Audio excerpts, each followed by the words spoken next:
The number of Americans who have mistakes on their credit reports is staggering. A 60 Minutes report exposed that most people cannot even correct the problems. CBS 2's Christine Sloan follows up.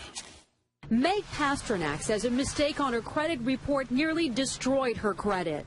We had to present so much documentation to say this wasn't ours, and then we still had to pay something to get rid of it. Pasternak says it took months to resolve the problem. You feel kind of helpless because they got you under the gun if you need to get a new car or a house or for anything. Pasternak is not alone in her frustration. A new government study finds up to 40 million Americans have mistakes on their credit reports. But an investigation by Steve Croft on 60 Minutes finds most people get nowhere trying to correct an error. Ohio's Attorney General tells Croft that is a clear violation of a federal law. The federal law says that if you believe that there is a mistake, you can go to them and they have an obligation to do a reasonable investigation.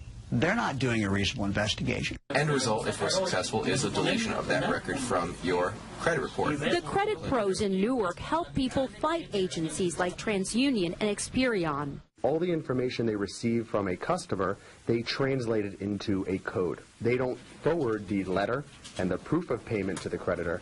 They just forward the 3-digit code. So the best way to protect yourself? Go directly to the creditor rather than going to the credit bureau themselves. Another good habit to get into, check your credit report periodically to make sure there are no changes.